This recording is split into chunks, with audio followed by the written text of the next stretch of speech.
Qalib gəlmiş adamın təntənəsi. İstefaya çıxmış kollec registratorunun danışdıqları.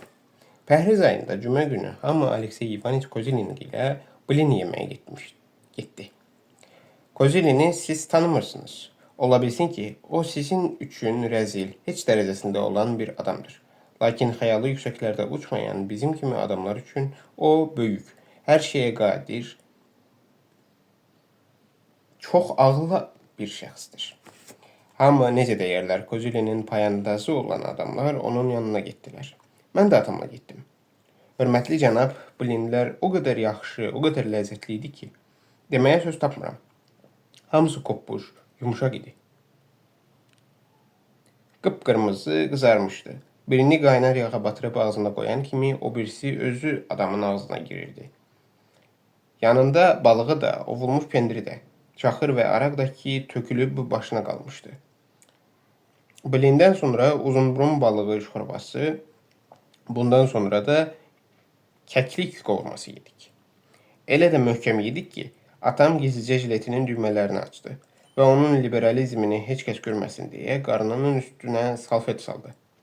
Bizim külli ixtiyar sahibi rəisimiz Aleksey İvaniç'ın jiletinin və köynəyinin düymələrini açdı. Nahardan sonra oturduqları yerdən qalxmadan rəisin icazəsi ilə siqar çəkməyə və söhbət eləməyə başladılar. Aleksey İvaniç danışır, biz isə qulaq asırdıq. Söhbətin çox gülməli şeylərdəndir.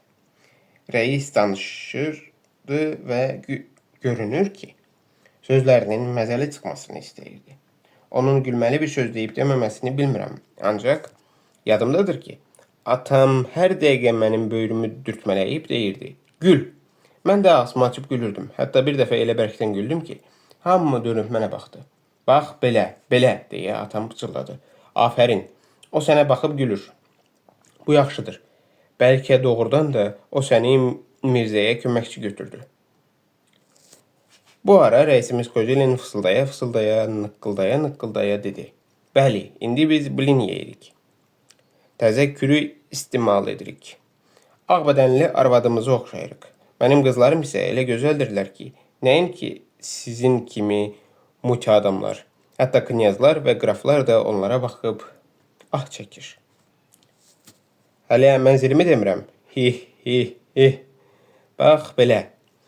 Siz də heç vaxt narazılıq etməyin. Heç nəyə heyfslənməyin. Həyatda hər şey olur. Hər cür dəyişiklik baş verə bilir. Tutaq ki, sən indi heç bir şeysən. Bir sıfırsan. Xırdaca bir alaqutusan. Kim bilir? Bəlkə də bir vaxt olacaq ki, insan taleyini əlinə alacaqsan. Dünyada hər şey olur. Aleksey İvaniç sustu. Başını tərpədərək sözünə davam etdi. Bəs əvvəllər nə vardı? Hə?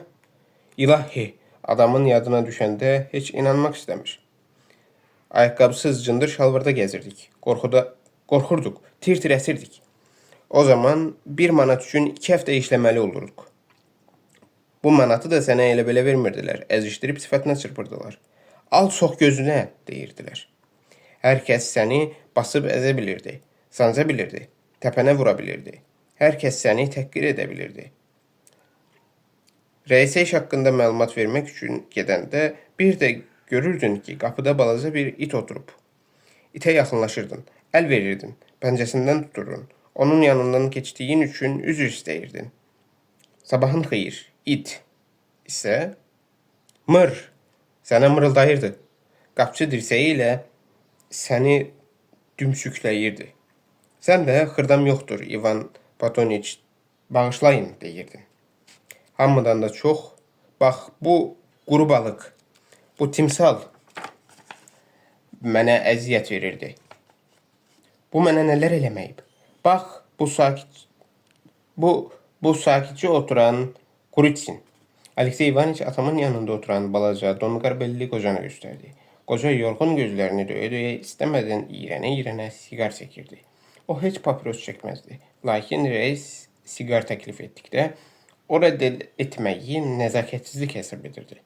Qoca ona tərəf uzadılmış barmağı gördükdə yaman pərtləşdi və oturduğu stolda qurcalandı.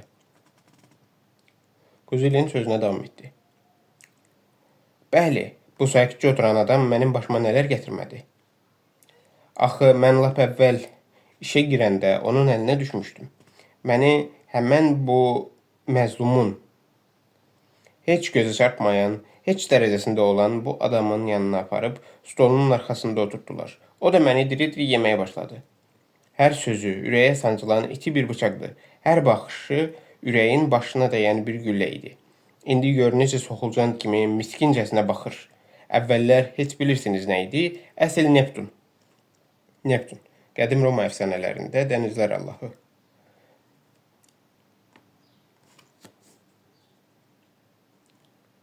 Şimşək kimi göyləri parçalayırdı. O mənə çox zülm eləyib. Mən onun üçün həm yazırdım, həm qutab almağa gedirdim, qələmlərinin ucunu yondurdum, qoca qaynanasını teatrlara aparırdım, onun hər işinə yarayırdım. Onun uzbatından burnotu çəkməyi öyrəndim. Bəli, hər şeyi onun xətri üçün edirdim. Deyirdim ki, hər ehtimala qarşı cibimdə burnotu qabı olmalıdır. Bəlkə istədi. Qoritsin yadındadırmı? Bir dəfə rəhmətlik anam onun yanına gəldi. Qarıcığaz xalamgilə miras malını bölüşdürməyə getmək üçün mənə 2 günə işdən möhlət verməyi ondan xahiş elədi. O isə arvadın üstünə hücum edib gözlərini bərəltdi və bərkdən çığırdı. Sənin oğlun tənbəldir, müftəxordur, axmaq qadın. Nə durub baxırsan? O məhkəməyə düşəcək. Yazıq qarıcığaz evə gedib yorğan döşəyə düşdü. Qorxudan xəstələndi. Az qaldı ki, ölsün. Aleksey Ivaniç gözünü yaylıqla sildi və stəkandakı şərabı bir nəfəsə içdi. Məni öz qızlarından biri ilə evləndirmək istəyirdi. Amma o vaxt mən xoşbəxtlikdən azarladım. Yarım il xəstəxanada yatdım. Bax, görün əvvəllər nələr olurdu. Adamlar gör necə yaşayırdılar. Amma indi, indi mən onlara hökm edirəm. O mənim qaynanamı teatrlara aparır. O mənə burnotu qabını verir. Bax, siqar da çəkir. Mən onun başına oynasıram. Qoritsin. Qoritsin ayağa qalxdı və təzimə duran əskər kimi dedi. Nə buyurursunuz? Bir faciə göstər. Baş üstə. Qoritsin özünü düzəltdi. Qaşqabağını tökdü, əlini yuxarı qaldırdı, üz-gözünü turşutdu və boğuq, xırıltılı bir səslə dedi. Öl xain, sənin qanına susamışam. Biz gülməkdən uğunub getdik. Qoritsin, bu çörək parçasını istotla ye. Qoritsin tox idi, lakin o çovdar çörəyindən bir böyük tikə götürdü. Üstünə istot səpib, gürültülü gülüşlər altında yedi. Kozilin sözünə davam etdi. Həyatda hər cür dəyişiklik olur. Qoritsin, otur. Qalxıb gedəndə bir şey oxuyarsan. Onda sən idin, indi isə mənəm. Bəli, beləliklə qarıcığaz öldü. Bəli, Kozilin ayağa qalxdı və səndələdi. Mən də dinməzdim. Çünki balaca idim. Heç nə idim. Zalımlar, vəhşilər, indi isə mənəm. Bir sən başla görüm. Sənə deyirlər. Ey bıxsız. Kozilin barmağı ilə atamı göstərdi. Stolun dövrəsində yüyür və xoruz kimi banla. Atam gülümsədi. Xoş bir halda qızardı və xırda addımlarla stolun ətrafında yürüməyə başladı. Mən də ona qoşuldum. Qulluqu deyə banladıq və daha sürətlə qaçdıq. Qaça-qaça mən öz-özümə deyirdim. Mən yəqin ki, Mirzə köməkçisi olacağam. Son.